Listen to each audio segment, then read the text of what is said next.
பிரியமான அன்பு சகோதர சகோதரிகளே, ஆண்டவராக இயேசு கிறிஸ்து நாமத்தாலே நன்றிகளும் ஸ்தோத்திரங்களும் ஏறெடுக்கிறேன். கர்த்தர் அளவில்லாமல் உங்களை ஆசீர்வதித்து பெருக செய்வாராக. இன்றைய செய்தி தான், இன்னைக்கு அனுப்பப்பட்ட வசனம் தான் இன்னைக்கு செய்திகளாக தேவன் பகிர்ந்து கொண்டு உங்களோடு பேசும்படியாக எனக்கு ஏற்படுத்தி கொடுத்த வார்த்தைகள். பேசுவது நான் அல்ல, பரிசுத்த ஆவியானவர். அந்த பேசப்பட்ட விஷயங்களில் தேவன் ரொம்ப அதிகமாக யோசிக்கக்கூடியதாக இருப்பார். இன்னைக்கு தேசத்தில் பிள்ளைகள் மேலே நிறைய பேர் வாரப்பட்டு கலங்கி தவிப்பதை பார்க்குறோம். கடினமான கஷ்டங்கள் வந்தாலும், தன் பலவீனங்கள் வந்தால் கூட தாங்குவாங்க இந்த பெற்றோர்கள். ஆனால் தன் பிள்ளைகளை கொடுத்து ஒவ்வொருத்தரும் விண்ணப்பமாக தெரிவிக்கப்படும் போது, அதை சொல்லப்படும் போது அவங்களுக்காக நம்ம மன்றாடி ஜெபிக்கிறோம் இல்லையா? அதுக்காக பார்த்தீங்கன்னா இன்றைக்கி 12 மணிக்கு மேலாக செய்தியில் உட்காந்துருக்குறோம். இது முடிக்க எப்படியும் 1 மணி ஆகிடும், 1:30 ஆகிடும். அதுக்கப்புறம் நான் ஜெபித்துட்டு கடந்து போய் உறங்கணும் என்று சொன்னால் இது கர்த்தருடைய வேலை. யாத்திராகத்தில் சொல்வார்கள் இல்லையா, சில விஷயங்கள் அழகாக இருக்கும், சில அற்புதங்களாக இருக்கும். எசேக்கியேலில் ரொம்ப நல்லா இருக்கும். 33ஆம் அதிகாரம் 7ஆம் வசனம், இஸ்ரவேலுக்கு நான் உன்னை காவல்காரனாக வைத்திருக்கிறேன். ஒரு ஊழியக்காரனுக்கும் இது ஒரு தலைமை வசனமாக கூட இருக்கணும். எல்லா ஊழியக்காரருக்கும் சொல்ல முடியும். ஏன்னா இஸ்ரவேல் ஜனங்களை மீட்கக்கூட பாதுகாக்க தேசத்துக்காக காவல்காரனாக ஒவ்வொரு ஊழியக்காரன் இதை எடுத்துக்கொண்டால் அவங்களோட வாழ்க்கையில் எந்த பிரச்சனையும் நிச்சயமாக வராது. இங்கே ஒரு வசனத்தை ஏசையா புத்தகத்தில் 60ஆம் அதிகாரத்தில் ரொம்ப தெளிவாக ஒரு 10ஆம் வசனத்தை படிக்கும்போது, என் கடும் கோபத்தால் உன்னை அடித்தாலும் என் கிருபையின்படி உனக்கு இறங்குவேன் என்று சொல்லி வேதத்திலிருந்து அழகான ஒரு வார்த்தை. அது கரெக்டாக படிக்கிறேன்னு தெரியாது, நான் பார்த்துறேன். அப்போது ஆண்டவருடைய தீர்மானங்கள் எல்லாம் காவலுக்காக வைத்த பிற்பாடு கூட நம்மளை கடினமாக நடத்தி வழிநடத்துவார். ஊழியக்காரர் தேவன் தெரிந்து கொள்வது லேசான காரியம் கிடையாது. நானும் ஊழியக்காரனாக வருவானா என்று நினைத்ததும் கிடையாது, அதுக்காக யோசித்ததும் கிடையாது. தேவன் முன்வைத்த காலங்கள் 2 வருஷத்துக்குள்ளே ஊழியக்காரனாக மாற்றும்படி தேவன் கொடுத்த வெளிப்பாடு நிமித்தமாக இந்த ஊழியத்தை செய்து கொண்டிருக்கிறேன் என்று சொன்னால் அது கர்த்தருடைய கிருபை தான். அவரின் மகிமை இல்லாமல் இதில் படிக்கிறோம் பாருங்கள், ரொம்ப நல்லா இருக்கும். அதில் 10ஆம் செகண்டில், என் கடும் கோபத்தினால் உன்னை அடித்தேன், ஆனாலும் என் கிருபை உனக்கு இறங்குவேன். நல்லா பாருங்கள், என் கடும் கோபம் உன்னை நான் அடித்தேன் என்றார். இந்த ஏசாயாவில் பார்த்தீங்கன்னா நிறைய விஷயத்தை சொல்லப்பட்டிருக்கு. அது ஒரு இடத்துங்கள்லேருந்து இது கூடிய பதில் இருக்கும். அப்போது இயேசு கிறிஸ்து பிறப்பை கொடுத்த ஆதியாகமம் புத்தகத்தில் அவர் வருவார் புதிக்காலில் மிதிப்பார்னு 15ஆம் வசனத்தில் அங்கே சொல்லும். இங்கே ஏசாயா புத்தகத்தில் எப்படி பிறப்பார் என்று 7:14 சொல்லும். ஒரு கன்னி வயிற்றில் பிறப்பார் என்று. அப்போது ஒரு விஷயத்தை கொடுத்து ஏசாயா அதனால் இன்ட்ரெஸ்ட் எடுத்து ரொம்ப அதை படிக்கலாம், ரொம்ப நல்லாயிருக்கும். அப்போ கடும் கோபம் ஒரு மனிதன் மேலே ஏன் வருது? அப்போ தேவனுக்கு பிரியமில்லாத மனிதர்கள் என்ன செய்கிறாள் என்று சொல்லி பார்க்கும்போது ரொம்ப பெருசாக எடுத்துன்னு போவோம்னா, ஒரு சிலரை பற்றி பார்க்கும்போது வேதத்தில் ஒரு ஊழியக்காரு இன்னொரு மகளை பரிகாசம் பண்ணுவார், தப்பாக சிந்திப்பார். அதாவது தப்புனா அவங்க ஜபத்துக்கு விரோதமாக பேசுவார். அண்ணால் ஜெபிக்கும் போது ஏலி என்ன பண்ணுறாரு, மதுபானம் அறிந்திருக்கிறாரா என் ஒரு டவுட்டோடு அவரை கிண்டல் அடிக்கும் போது பேசுறது நிமித்தமாக அவர் கண்ணீரை கொடுத்து குறைய சொல்லி கடந்து போகும்போது அந்த ஏலியை கடந்து போய் உன் விண்ணப்பத்தை கர்த்தர் கேட்டார், நீ கேட்டது உனக்கு கொடுக்கப்படும் ஒன்று பிறக்கப்பட்டு வந்தான் இல்லையா? நல்ல ஒரு மனிதனாக சாமுவேல் அழைக்கப்பட்டபடியாக சாமுவேல் அழைக்கப்படும் போது ஏலி கிட்ட சாமுவேல் கேட்பாரு, என்னை யாரை கூப்பிட்றாங்கன்னமோ இன்னொரு வாட்டி கூப்பிட்டால் நீ நான் இருக்கிறேன் என்று சொல்லு என்று கற்றுக் கொடுப்பவரும் ஏலி தான். ஏன் இந்த ஊழியக்காரை கொடுத்து இங்கே எடுக்கிறேன்னு சொன்னால், ஒரு சில விஷயங்கள் ஊழியக்கார் மூலியமாக எந்த ஏலி அந்த அண்ணால பரிகாசம் அந்த ஏலி நிமித்தமாக தன் பிள்ளைய என்ன பண்ணுறாங்க, சொன்னபடி வேண்டி கொண்டபடியாக பால் மறந்த போது அபிஷேகம் பண்ணி அவன் ஆலயத்தில் விட்டு கடந்து வராங்க அண்ணால். அதுக்கப்புறம் அவனை எப்படி தரிசனத்தில் தேவன் எப்படி அழைக்கிறார் என்று ஏலிக்கு மட்டும்தான் தெரியும். தன் பிள்ளைகளை கொடுத்து கர்த்தர் பேசுகிறான். நல்லா பாருங்கள், தன் பிள்ளைகளுக்கு கடவுள் இப்படி பேசினான்னு ஏலி எடுத்துட்டு கேட்கல. எந்த பிள்ளைய அபிஷேகம் பண்ணி கொடுத்தார்களோ அந்த பிள்ளை இடத்துல கர்த்தர் பேசுகிறார்.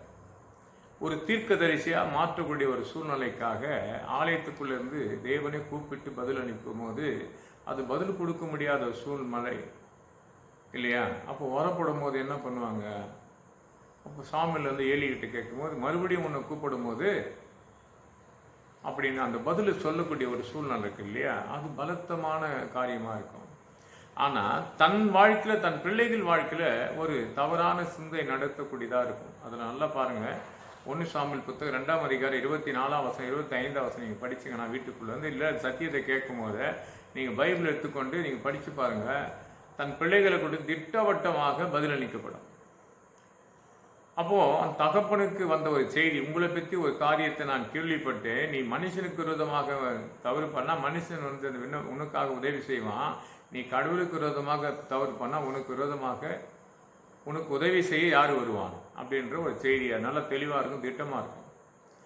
அப்போது இந்த பிள்ளைகள் பார்த்தீங்கன்னா இன்றைக்கி ஊழியக்கார் மூலிமா எடுத்துக்கொள்ளலாமே. இந்த ஊழியக்கார் மூலிமா இன்றைக்கி எத்தனை பிள்ளைகள் பார்க்கணும், தன்னுடைய ஊழியக்காருக்கு ஒரு தகப்பனாக இருப்பதனால அந்த ஊழியக்கார பிள்ளைகள் எத்தனை தவறு விழுவாங்க இல்லையா?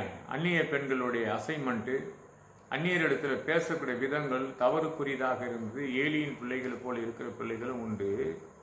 இந்த தீர்க்கதரிசியாக தேவனால் தெரிந்து கொள்ளப்பட்ட சாமுவேல் பிள்ளைகளுக்கு லஞ்சம் வாங்குற பிள்ளைகள். நல்லா பாருங்கள், 2 காரியங்கள், 2 பேரை பற்றி இங்கே சொல்கிறேன். இங்கே ஒரு பாவப்பட்ட இனத்தவன் மரணம் அடைகிறான்.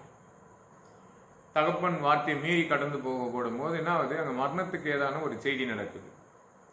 இது 1 சாமுவேல் 2ஆம் அதிகாரத்தில் 24ஆம் வசனம் 25 வசனம் படித்த பிற்பாடு அடுத்தது நடக்குது அந்த காரியத்தை. அதே வசனத்தை நம்ம படிக்கிறோம்.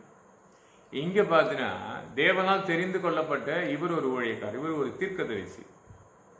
இந்த தீர்க்கதரிசியின் பிறக்கப்பட்ட பிள்ளை 1 சாமுவேல் புத்தகத்தை சாமுவேல் பிள்ளைகள் எப்படி இருக்கிறாங்கன்னா, வயது கடந்து போன காலத்தில் சாமுவேல் பிள்ளையை ஆலயத்தை பார்க்கக்கூடிய முறைகள் கொடுப்பாங்க இல்லையா? அந்த பிள்ளை என்ன பண்ண பணத்தை எப்படி சம்பாதிக்கின்றதுக்கு ஒரு வழியை தேடுவாங்க. இப்போ நியாயாதிபதிகள்லாம் ரெடி பண்ணி சபைகளில் ஒரு தலைமை தாங்கி சிலர் வைப்போம் இல்லையா?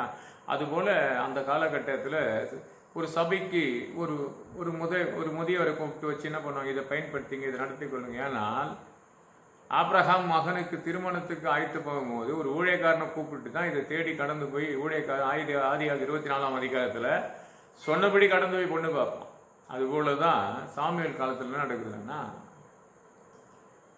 தன் மகனுடைய லஞ்சம் வாங்கக்கூடியதாக. அது 1 சாமுவேல் 8ஆம் அதிகாரம் 3ஆம் வசனம் படிக்கும்போது இவருடைய பிள்ளை இங்கே மாமிஷ சிந்தில் விழுந்து கிடக்கிறான், இவன் பிள்ளை பணத்துக்காக விழுந்து கிடக்கிறான், லஞ்சம் வாங்குறான். இன்னைக்கு கிறிஸ்து ஸ்கூல் இருக்கலாம், காலேஜ் இருக்கலாம், கிறிஸ்து சம்மந்தப்பட்ட அநேக மருத்துவமனை இருக்கலாம். அத்தனை இடத்துக்கு நீங்கள் கடந்து போய் பாருங்கள். எனக்கு சமயத்தில் நான் டைரெக்டாக பேர் சொல்லக்கூடாது, ஏன்னா அவங்க வந்து ஒரு சபை சார்ந்து இருக்கிறவங்க. அவங்க திருவள்ளூர் மாவட்டத்தில் வரலாம், இல்லை சென்னையை சார்ந்து இருக்கலாம். அந்த இடத்துக்கு சொந்தக்காரர், அதாவது திருவள்ளூர் பகுதி பக்கத்தில் அவங்க மக காலேஜுக்காக கடந்து போகும்படி என்ன பண்ணுறாங்க, ஒரு கிறிஸ்துடைய ஸ்தாபனத்துக்கு கடந்து போய் அவங்களோட சேர்ந்து பகிர்ந்து கொண்டு அந்த சீட்டு வாங்க முடியல அவங்களால, எங்களால் பணம் கட்ட முடியல. நல்ல ஒரு விஷயம் கேட்டுங்க, பல விஷயங்கள் கிறிஸ்து ஐக்கியத்தில் இருக்குது. அன்னை திரைசாவை போல யாரும் உதவி கேட்கவில்லை. கர்நாடகாவில் வந்து ஒரு டைம் இந்த சபை கட்ட காலங்களில் வீட்டுக்குள்ளே சபை நடத்தினாங்க. அப்போ 2014ஆம் ஆண்டுக்கு பிற்பாடு 2015 இருக்கலாம், இல்லை 16 இருக்கலாம்.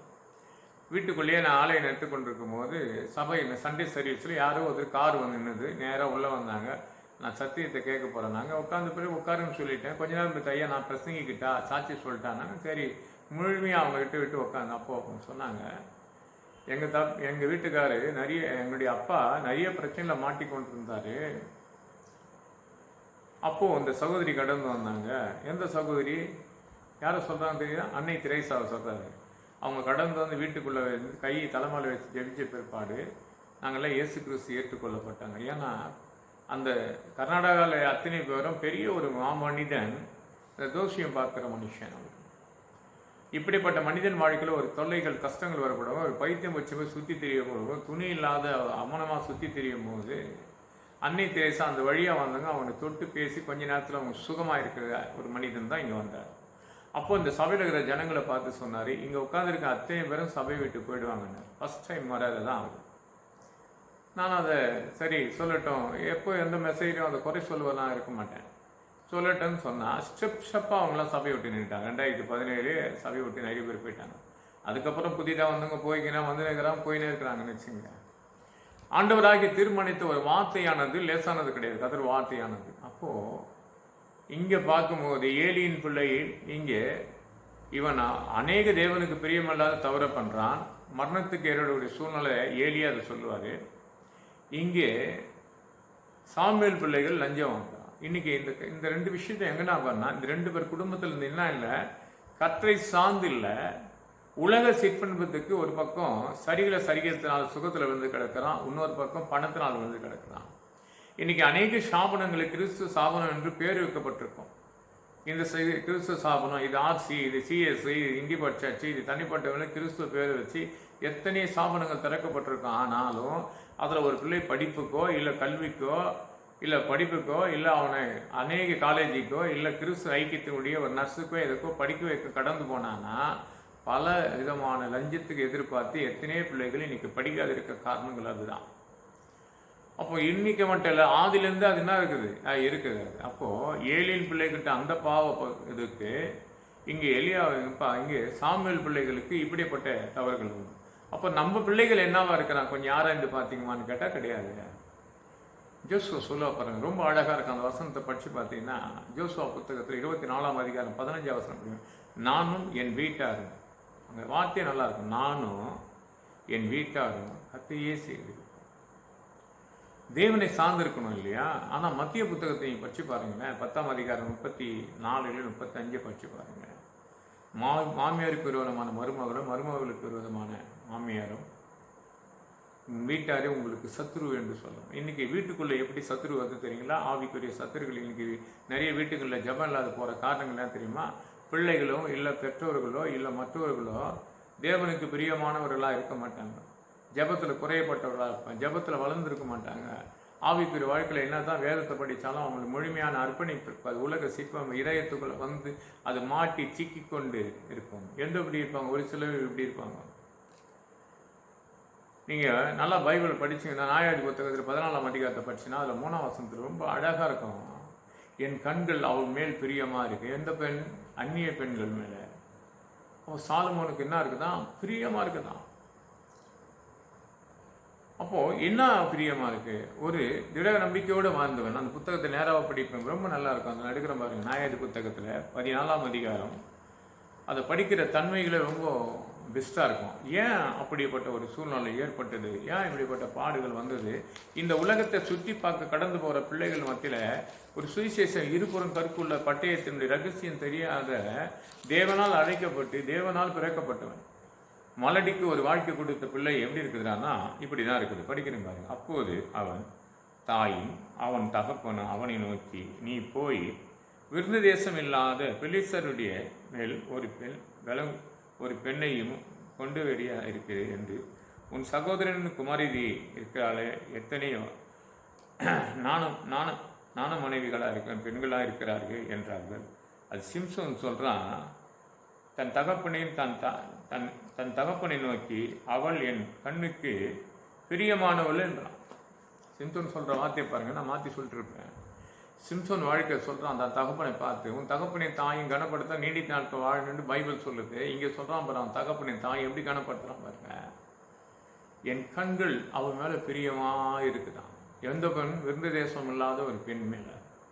இப்படி பண்ணிட்டு கடந்து போகிற அப்போது சிம்சோனுக்கு என்ன நடக்குதாங்கன்னா கண்ணி இழந்து போகிறான் இல்லையா? 16ஆம் அதிகாரம் 21ஆம் வசனம் படிக்கப்படும் போது நாயடி புத்தகம் 16ஆம் அதிகாரத்தை படி 16ஆம் வசனம், அலட்டி கொண்ட நிமித்தமாக அவன் கடந்து போய் தன்னுடைய ஆவி ஆத்மா சரியில்லாத ஒரு பெண்களுக்கு அர்ப்பணிக்கப்படும் போது அவள் தலைமுடி எடுத்துக்கொள்ளப்படும் போது அந்த அபிஷேகம் அவனை விட்டு போகும்போது கண்ணை இழந்து போகிறான். இன்னைக்கு வாழ்க்கையில் பார்க்கப்படும் போது எத்தனை பிள்ளைகள் தாய் தகப்பன வார்த்தைக்கு கீழ்ப்படியது கிடையாது. இல்லை சிலருங்கெல்லாம் பார்த்தீங்கன்னா தன் பிள்ளைகளே சபிப்பாங்க. நிறைய படிக்கலாங்க பைபிளில். இந்த 17ஆம் அதிகாரத்தை பாருங்கள். 1100 காசு திருடு போச்சுன்னு சொல்லி பிள்ளையை குறை சொல்லுவான். அந்த மகன் கடந்தவங்களுக்கு சொல்லுவான், அந்த 1100 வெள்ளிக்காசு என்கிட்ட தான் இது கொடுக்குங்க, கர்த்தர் உன்னை ஆசீர்வதிப்பான்னு எத்தனை தாயார் சொல்லுவான். ஏன்னா அவனை பற்றி நிறைய சபிச்சிருவாங்க. சபிச்ச பிற்பாடு பிள்ளை ஆசீர்வதிக்க மனதிற்காது, கர்த்தர் உன்னை ஆசீர்வதிப்பாங்க. அந்த நாயடி புத்தகம் 17ஆம் அதிகாரம் 2ஆம் வசனம் படிச்சுங்கண்ணா. இங்கே பார்க்கப்படும் போது பிள்ளை தாயின் தகப்பனே என்ன பண்ணுறான்? விரோதமாக சொல்லிட்டு கடந்து போகிறான். என் கண்கள் அவன் மேலே பிரியமாக இருக்குது என்று சொல்லி. இன்னைக்கு எத்தனை பேருடைய கண்கள் உலக சிற்பன்பத்துக்குள்ள மாட்டி பிரியப்படுத்தி கொண்டிருந்து தகப்பனின் தாயை விட்டு கடந்து ஓடிக்கொண்டிருக்கிற எத்தனை வாலிபர்களும் வாலிப சகோதரிகளும் இது ஆண்களுக்கு மட்டுமல்ல பெண்களுக்கும் உரியதாக. எத்தனை திருமணமான சில சகோதரி கூட உலக சீர்பண்பத்தில் விழுந்து கிடக்கிறாங்க. எத்தனை தகப்பமாருங்க, எத்தனை கனவுமார்கள் இப்படி மாட்டி சிக்கிக்கொண்டு அதிலிருந்து வர முடியாது தவித்து கொண்டு பல பிரச்சனையை தன் மேலே ஏற்றி கொண்டு இது எப்போ நம்மளை விட்டு விலகுமோ என்ற வருத்தத்தோடு இருக்காங்க. கண்ணு இருந்தும் குருடா இருக்கிறாங்க எத்தனை பேர் இன்னைக்கு இல்லையா?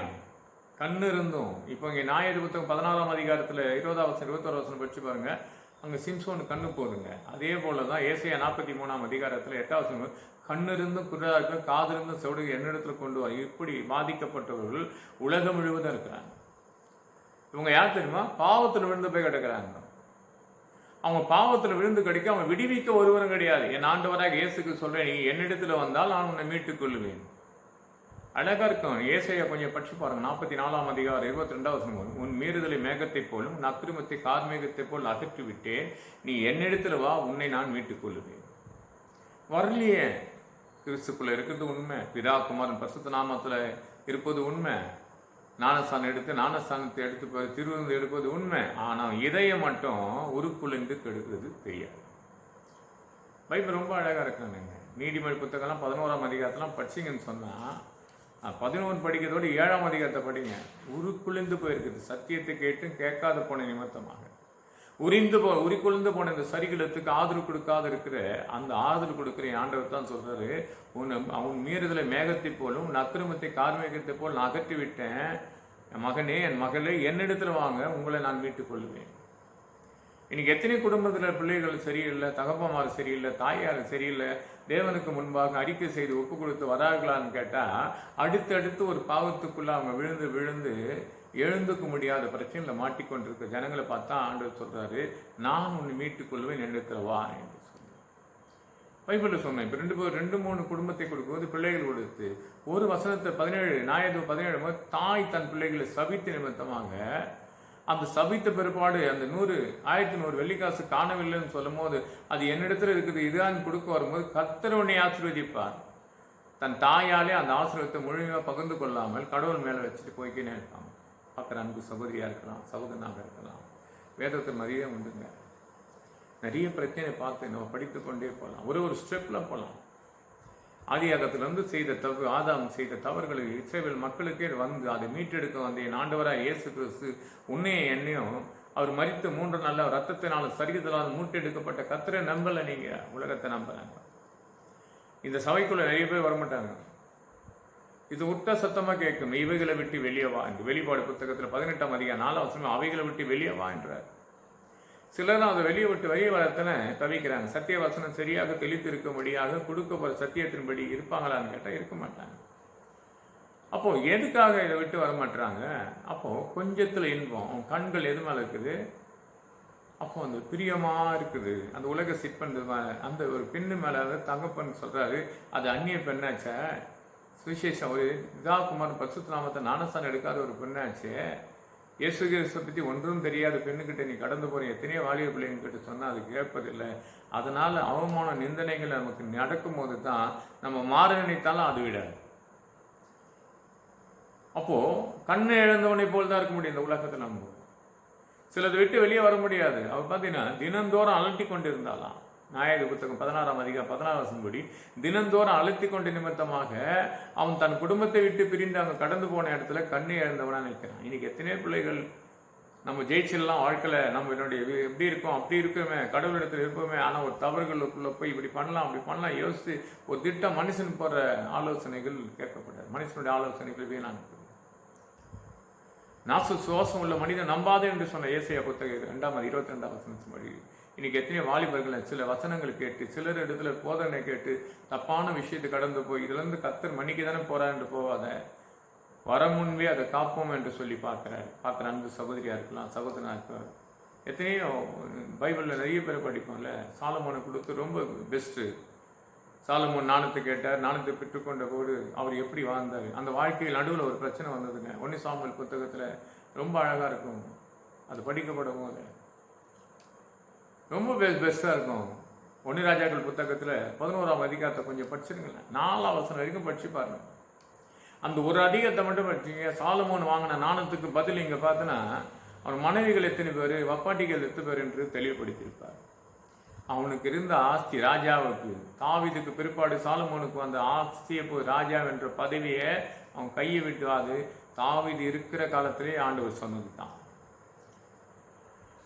பதவி மாறுது இல்லையா? தேவன் நம்மளை ஒரு கிஃப்ட் கொடுத்து உயர்ந்து நிலைமை கொண்டு போவார். எத்தனை பிள்ளைகள் அந்த கிஃப்டை மறந்துட்டு இருப்பாங்க. உயர்த்தப்படுற காலத்தில் அந்த நேரத்தில் கொஞ்சத்தில் ஆசை காட்டுவது உலக சீட்பன் தான். அப்போ ஒரு மனிதன் பார்த்து அந்த கண்கள் நிமித்தமாக அப்போ சரிகளும் இருள் அடைந்து போகும் இல்லையா? அப்போ மத்திய புத்தகத்தை கொஞ்சம் படிங்க. 5ஆம் அதிகாரம் 28வது கண்கள் கட்டதா அதை பிடுங்கி போட்டுன்னு இருக்கும்.